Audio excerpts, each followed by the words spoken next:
नमस्कार दोस्तों, आज हम आपको नवरात्रि पे सुने जाने वाला दुर्गा कवच, अर्गला और कीकल का पाठ सुनाने जा रहे हैं। तो चलिए श्रद्धा भक्ति भाव से पाठ का श्रवण करते हैं। इस पाठ को हम हिंदी में श्रवण करेंगे। ओम चंडिका देवी नमस्कार। मार्कंडेय ने कहा, पितामह, जो इस संसार में परम गोपनीय तथा मनुष्यों की सब प्रकार से रक्षा करने वाला है और जो अब तक आपने दूसरे किसी के सामने प्रकट न किया हो, ऐसा कोई साधन मुझे बताएं। ब्रह्मा जी बोले, ब्राह्मण, ऐसा साधन तो एक देवी का कवच ही है जो गोपनीय से भी परम गोपनीय है, पवित्र तथा संपूर्ण प्राणियों का उपकार करने वाला है। महामुनि, उसे स्मरण करो। देवी की 9 मूर्तियां हैं जिन्हें नवदुर्गा कहते हैं। उनके पृथक पृथक नाम बताए गए हैं। प्रथम शैलपुत्री, दूसरी मूर्ति का नाम ब्रह्मचारिणी, तीसरा स्वरूप चंद्रघंटा के नाम से प्रसिद्ध है, चौथी मूर्ति को कुष्मांडा कहते हैं, पांचवी दुर्गा का नाम स्कंद माता है, छठी के स्वरूप को कात्यायनी कहते हैं, सातवां कालरात्रि और 8वां स्वरूप महागौरी के नाम से प्रसिद्ध है, नवी दुर्गा का नाम सिद्धिदात्री है। ये सब नाम सर्वज्ञ महात्मा वेद भगवान के द्वारा ही प्रतिपादित हुए हैं। जो मनुष्य अग्नि में जल रहा हो, रणभूमि में शत्रुओं से घिर गया हो, विषम संकट में फंस गया हो तथा इस प्रकार भय से आतुर होकर जो भगवती दुर्गा की शरण में प्राप्त हुए हो, उनका कभी कोई अमंगल नहीं होता। युद्ध के समय संकट में पड़ने पर भी उनके ऊपर कोई विपत्ति दिखाई नहीं देती। उन्हें शोक, दुख और भय की प्राप्ति नहीं होती।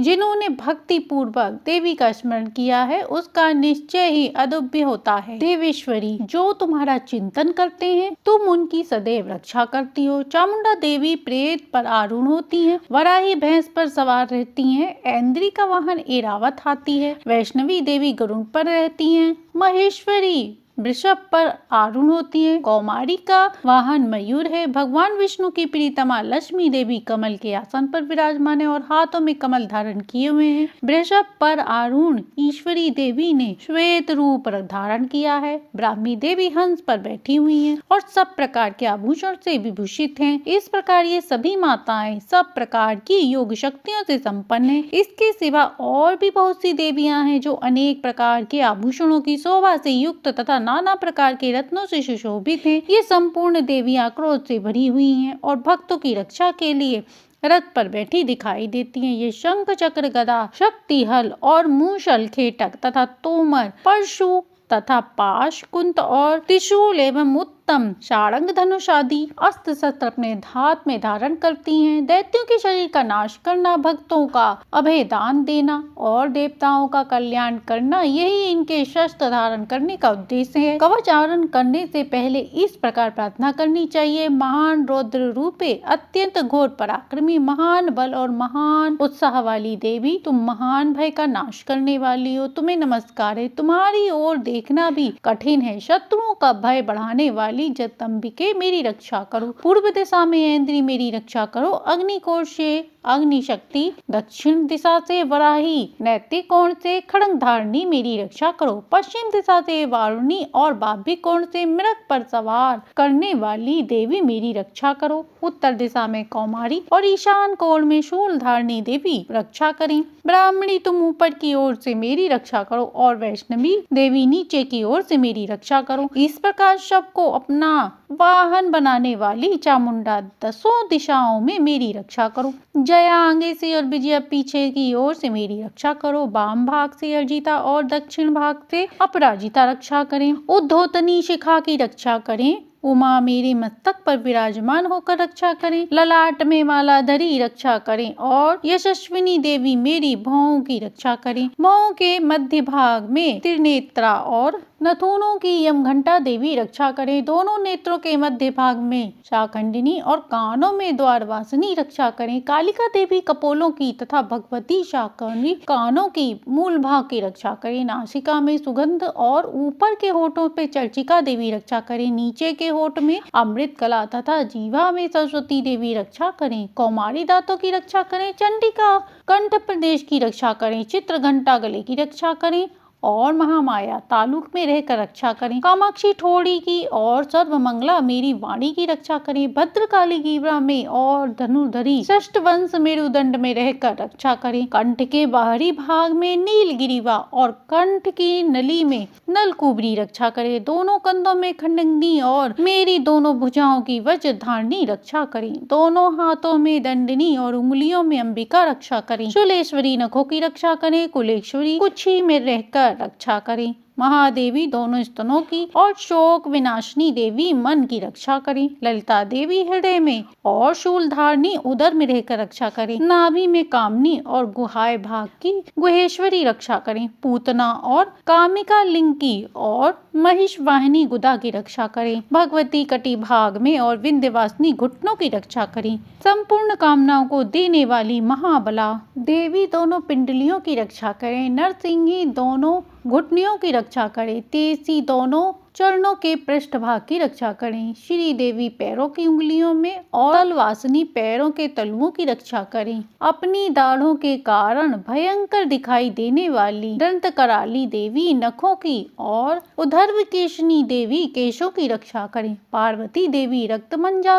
वत्सा मांस हड्डी तथा मेद की रक्षा करें। रोम वालियों के छिद्र में कौबेरी और त्वचा की बागेश्वरी देवी रक्षा करें। आंतों की कालरात्रि और पित्त की मुकुटेश्वरी रक्षा करें। मूलाधार आदि कमल केशों में पद्मावती देवी और कफ में चूड़ामणि देवी स्थित होकर रक्षा करें। नख के तेज की ज्वालामुखी रक्षा करें, जिसका किसी भी अस्त्र से भेदन नहीं हो सकता। और अभेदा देवी शरीर की समस्त संधियों में रहकर रक्षा करें। ब्राह्मणी आप मेरे वीर की रक्षा करें। छत्तेश्वरी छाया की तथा धर्मधारिणी देवी मेरे अहंकार मन और बुद्धि की रक्षा करें। हाथ में वज्र धारण करने वाली वज्रहस्ता देवी मेरे प्राण अपान व्यान उदान और समान वायु की रक्षा करें। कल्याण से सुशोभित होने वाली भगवती कल्याण शोभना मेरे प्राणों की रक्षा करें। रस रूप गंध शब्द और स्पर्श इन विषयों का अनुभव करते समय योगिनी देवी रक्षा करें तथा सत्व गुण रजोगुण और तमोगुण की रक्षा सदा नारायणी देवी करें। वराही आयु की रक्षा करें। वैष्णवी धर्म की रक्षा करें तथा चक्रनी चक्र धारण करने वाली देवी यश कीर्ति लक्ष्मी धन तथा विद्या की रक्षा करें। इंद्राणी आप मेरे गोत्र की रक्षा करें। चंडिके आप मेरे पशुओं की रक्षा करें। महालक्ष्मी पुत्रों की रक्षा करें और भैरवी पत्नी की रक्षा करें। मेरे पद की सुपथा तथा मार्ग की कामेक्षरी रक्षा करें। राजा के दरबार में महालक्ष्मी रक्षा करें तथा सब ओर व्याप्त रहने वाली विजया देवी संपूर्ण भयों से मेरी रक्षा करें। देवी जो स्थान कवच में नहीं कहा गया है अतः रक्षा से रहित है, वह सब तुम्हारे द्वारा सुरक्षित हो,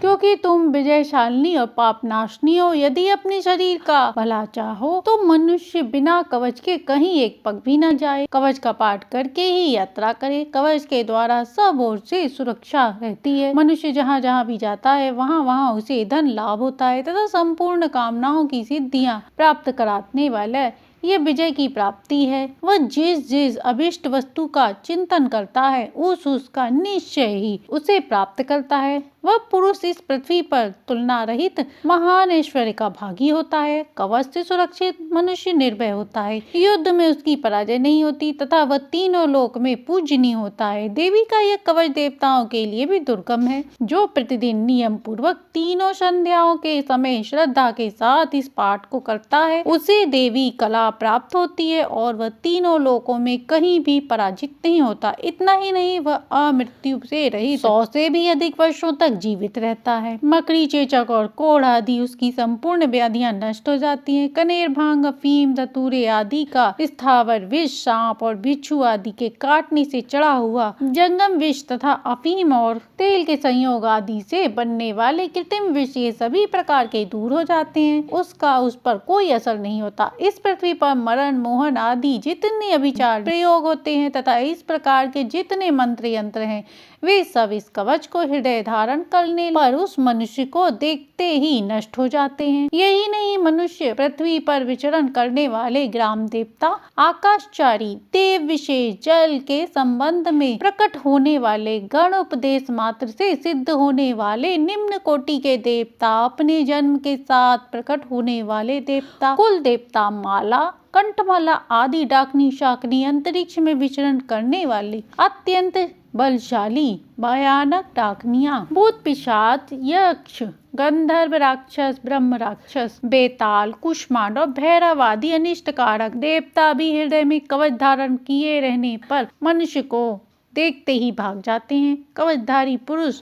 जो राजा से सम्मान वृद्धि प्राप्त होती है, यह कवच मनुष्य के तेज की वृद्धि करने वाला और उत्तम है। कवच का पाठ करने वाला मनुष्य अपनी कीर्ति से विभूषित भूतल पर अपने सुयश के साथ साथ वृद्धि को प्राप्त होता है। जो पहले कवच का पाठ करने उसके बाद सप्तशती चंडी का पाठ करता है, उसकी जब तक वन पर्वत तथा कानूनों सहित यह पृथ्वी टिकी रहती है, तब तक उसके यहाँ पुत्र पौत्र आदि संतान परंपरा बनी रहती है। फिर देह का अंत होने पर वह पुरुष भगवती महामाया के प्रसाद से उस नित्य परम पद को प्राप्त होता है, जो देवताओं के लिए भी दुर्लभ है।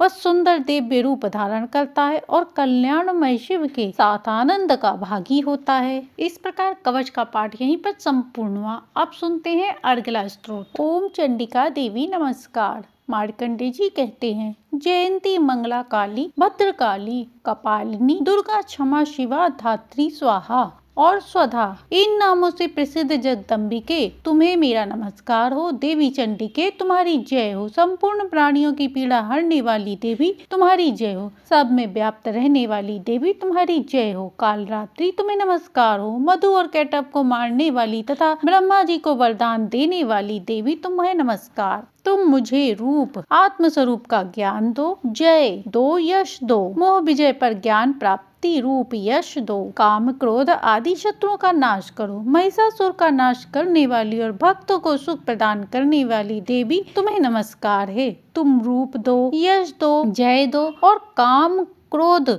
आदि शत्रुओं का नाश करो। रक्त बीज का वध और चंड मुंड का विनाश करने वाली देवी तुम रूप दो, जय दो, यश दो और काम क्रोध आदि शत्रुओं का नाश करो। शुंभ और निशुंभ तथा धूम्रलोचन का मर्दन करने वाली देवी तुम रूप दो, जय दो, यश दो और काम क्रोध आदि शत्रुओं का नाश करो। सबके द्वारा वंदित युगल चरणों वाली तथा संपूर्ण सौभाग्य प्रदान करने वाली देवी तुम रूप दो, यश दो, जय दो और काम क्रोध आदि शत्रुओं का नाश करो। देवी तुम्हारे रूप और चरित्र अचिंत्य हैं। तुम समस्त शत्रुओं का नाश करने वाली हो। रूप दो, जय दो, यश दो और काम क्रोध आदि शत्रुओं का नाश करो। पाप को दूर करने वाली चंडिके जो भक्ति पूर्वक तुम्हारे चरणों में सर्वदा नमस्तक झुकाते हैं, उन्हें तुम रूप दो, जय दो, यश दो और उनके काम क्रोध आदि को शत्रुओं का नाश करो। रोगों का नाश करने वाली चंडिके जो भक्ति पूर्वक तुम्हारी स्तुति करते हैं, उन्हें रूप दो, जय दो, यश दो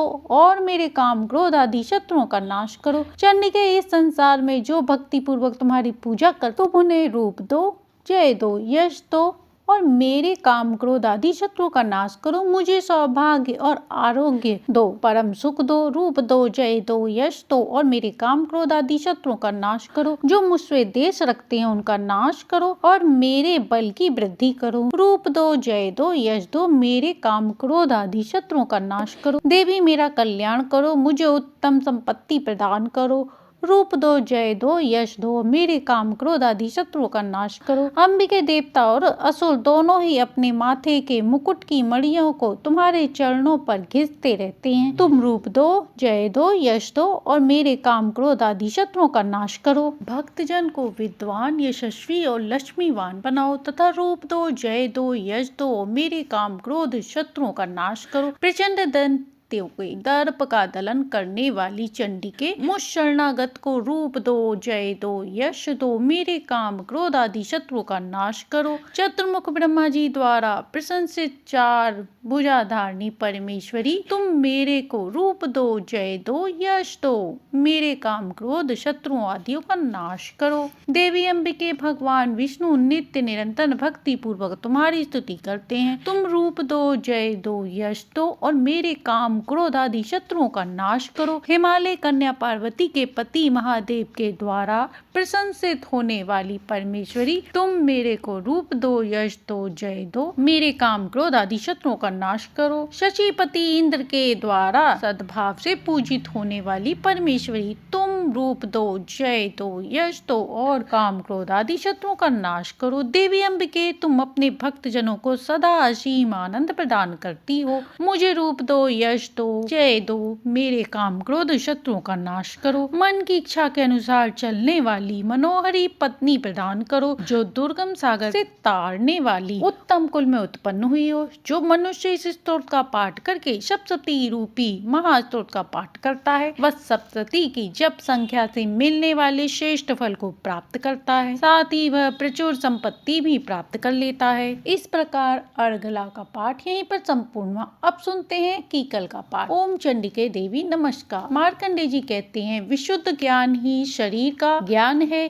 तीनों वेद ही जिसके 3 दिव्य नेत्र हैं, जो कल्याण प्राप्ति के हेतु है तथा अपने मस्तक पर अर्धचंद्र मुकुट धारण करते हैं, उस भगवान शिव को नमस्कार है। मंत्रों का जो अभिकीलक है, अर्थात मंत्रों की सिद्धि में विघ्न उपस्थित करने वाले शारूपी कीलक का जो निवारण करने वाला है, उस सप्तशती स्तोत्र का संपूर्ण रूप से जानना चाहिए और उसकी उपासना करनी चाहिए। यद्यपि सप्तशती के अतिरिक्त अन्य मंत्रों के जाप से भी जो निरंतर लगा रहता है, वह भी कल्याण का भागी ही होता है। उसके भी उच्चाटन आदि कर्म सिद्ध होते हैं तथा उसे भी समस्त दुर्लभ वस्तुओं की प्राप्ति हो जाती है। तथापि जो अन्य मंत्रों का जाप न करके केवल इस सप्तशती नामक पाठ का स्तोत्र का पाठ करते हैं, उन्हें स्तुति मात्र से ही सच्चिदानंद स्वरूप देवी सिद्धि की प्राप्ति होती है। उन्हें अपने कार्यों की सिद्धि के लिए मंत्र, औषधि तथा अन्य किसी साधन के उपयोग की आवश्यकता नहीं होती। बिना जप के ही उसके उच्चाटन आदि समस्त अभिचारिक कार्य सिद्ध हो जाते हैं। इतना ही नहीं, उसकी संपूर्ण अभिष्ट वस्तुएं भी उसे सिद्ध होती हैं। लोगों के मन में यह शंका थी कि जब केवल सप्तशती की उपासना से अथवा सप्तशती को छोड़कर अन्य मंत्रों की उपासना से भी समान रूप से सब कार्य सिद्ध होते हैं, तब इसमें श्रेष्ठ कौन सा साधन है। लोगों की इस शंका को सामने रखकर भगवान शंकर ने अपने पास आए हुए जिज्ञासुओं को समझाया कि यह सप्तशती नामक पूर्ण स्तोत्र ही सर्वत्र